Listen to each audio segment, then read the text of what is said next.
Hello दोस्तों, तो एक बार फिर से आपका स्वागत है हमारी यूनिक रिसोर्सेज चैनल में। जैसा कि दोस्तों आपको पता है, इस चैनल पर आपको यूनिक रिसोर्सेज से संबंधित चीज़ें मिलती हैं, यानी कि ऐसी चीज़ें मिलेंगी जो डिफरेंट होंगी, यानी कि यूट्यूब पर इजीली आपको नहीं मिलेंगी। इसलिए अगर कुछ चीज़ें ऐसी आप पाना चाहते हैं जो थोड़ी यूनिक हो, अलग हो, हटके हों, तो आप इस चैनल को सब्सक्राइब कर लीजिए, अदरवाइज आपकी मर्जी है।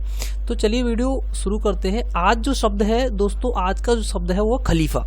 हम खलीफा क्यों बोलते हैं, कब से बोलते हैं, किसके लिए ये बोला गया? अक्सर कर हम लोग खलीफा शब्द को बहुत इजीली बोल देते हैं, लेकिन कभी भी हम ये जानने की कोशिश नहीं करते कि ये कब, कहाँ से, कैसे प्रचलन में आया। अक्सर कर जो ज़्यादा पॉपुलर शब्द होते हैं उनका एक अपने आप में एक इतिहास होता है दोस्तों।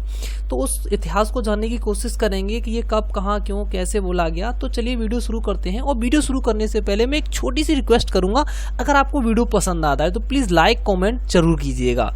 अगर आपको ऐसी वीडियो और पाने हैं तो चैनल को सब्सक्राइब कर एक बेल आइकन जो आएगा उसके बाद उसको जरूर प्रेस कर दीजिएगा। तो चलिए वीडियो शुरू करते हैं मेरे यानी अर्जुन माथुर के साथ। तो खलीफा जो शब्द है दोस्तों, वो इस्लाम धर्म से संबंध रखता है, क्योंकि यह शब्द सबसे पहले इस्लाम धर्म में बोला गया इसलिए हम बोल सकते हैं कि ये जो शब्द है वो इस्लाम धर्म की ही देन है। अब ये शब्द किसको और क्यों बोला गया, इसको जानने के लिए हमें थोड़ा इस्लाम धर्म के बारे में जानना होगा। तो थोड़ा इस्लाम धर्म के बारे में जानने के लिए हम इस्लाम धर्म की ओर चलते हैं। तो चलिए, इस्लाम धर्म के जो संस्थापक थे वो हजरत मोहम्मद साहब थे, जिनका जन्म 570 ईस्वी में मक्का में कुरैशी नामक कबीले में हुआ था।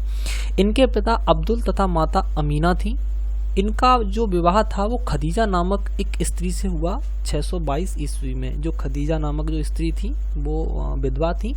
इसके बारे में कभी अगर आपको जानना है तो बताइए, सेपरेटली अलग से वीडियो इस्लाम धर्म के बारे में बहुत अच्छे से बना दिया जाएगा। लेकिन फिलहाल हमें केवल अपने खलीफा शब्द के बारे में जानना है, तो उसकी ओर चलते हैं। तो और जो इनकी जो पुत्री एक हुई उनका नाम फातिमा था। फातिमा की शादी अली से हुई, यानी कि जो हजरत मोहम्मद साहब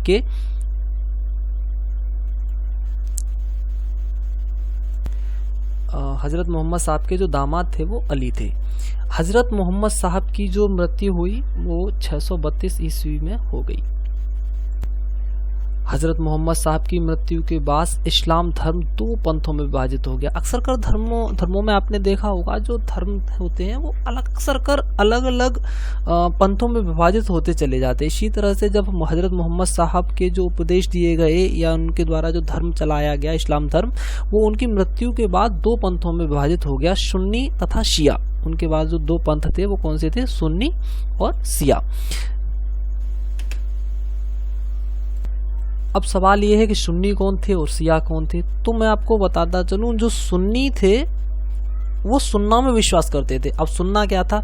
सुन्ना एक विवरण था, यानी कि एक ऐसा लिखा चिट्ठा था जिसमें मोहम्मद साहब के कथनों व कार्यों का विवरण था।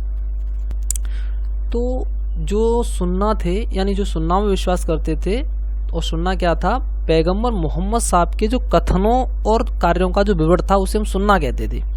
तो जो सुन्ना में विश्वास करते थे उन्हें हम सुन्नी कहते थे। तो जो शिया थे, अब सवाल ये उठा, शिया कौन थे? तो जो लोग अली की शिक्षाओं में, अली मैं आपको पहले ही बता चुका हूं, जो अली हैं वो पैगंबर मोहम्मद साहब के दामाद थे। तो अली की जो शिक्षाओं में विश्वास करते थे, यानी अली ने जो शिक्षाएं दी, अली ने जो उपदेश दिए, उनमें जो विश्वास करते थे उनको शिया कहा गया। यानी कि इन्हें हम बोल सकते हैं कि हजरत पैगंबर मोहम्मद साहब के बाद जो दो कथनों में विभाजित हुआ, सुन्नी और शिया, उनको हम बोल सकते हैं कि जो सुन्नी थे वो पैगंबर मोहम्मद साहब के तरफ के हो गए, और जो शिया था वो अली की तरफ आकर्षित हो गए। तो उसके बाद आगे बढ़ते हैं। चलो, तो अली की हत्या 661 ईस्वी में कर दी गई। उसके बाद अली के जो एक पुत्र थे हुसैन, उनकी भी हत्या 680 ईस्वी में कर दी गई। अब अली और अली के पुत्र की हत्या के बाद जो शिया धर्म था वो पूरी तरह से निश्चित मत का रूप लेने लगा, यानी कि अब उनके पास कोई ऑप्शन नहीं था उत्तराधिकारी बनाने के लिए।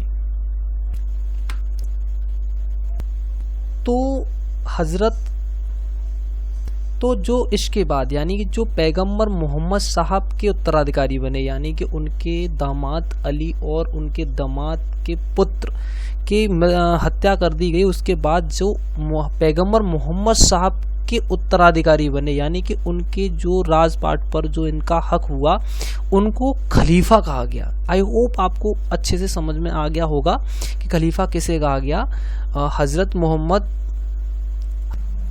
पैगंबर मोहम्मद साहब के मृत्यु के बाद उनकी जो राजपाट संभाला, उनके बाद जो उत्तराधिकारी उनके दामाद हुए, और दामाद के बाद जो उत्तराधिकारी हुए वो हुसैन हुए। लेकिन हुसैन और अली दोनों की ही हत्या कर दी गई। तो उसके बाद जो पैगंबर मोहम्मद साहब का उत्तराधिकारी बने, यानी कि उसके बाद जो उत्तराधिकारी बने उन्हें खलीफा कहा गया। ये खलीफा शब्द बहुत ज़्यादा प्रचलन में रहा, और उसके बाद जो भी इस्लाम जगत में उसके बाद आए उन सबको खलीफा कहा गया, यानी कि बाद जो भी उत्तराधिकारी बनते गए उन सबको खलीफा कहा गया। इस्लाम जगत में खलीफा का जो पद था वो लगभग बहुत दिनों तक, यानी 1924 ईस्वी तक रहा। यानी आप सोच सकते हो 680 ईस्वी के बाद ये शब्द प्रचलन में आ गया और 1924 ईस्वी तक रहा। तो आप सोचते हो बहुत लंबा पीरियड होता है इतना, तो इतने तक ये रहा। और इसके बाद तुर्की एक शासक आया मुस्तफा कपाल पाशा, और मुस्तफा कपाल पाशा ने इसे समाप्त कर दिया। उम्मीद करता हूँ दोस्तों आपको ये वीडियो अच्छे से समझ में आ गया होगा। अगर फिर भी कोई दिक्कत है तो आप मुझे कमेंट में बता सकते हैं। अगर आपको वीडियो पसंद आया हो तो चैनल को सब्सक्राइब कर लीजिए, लाइक कीजिए और कमेंट कर दिए। तो चलिए मिलते हैं अगली वीडियो में, तब तक के लिए जय हिंद।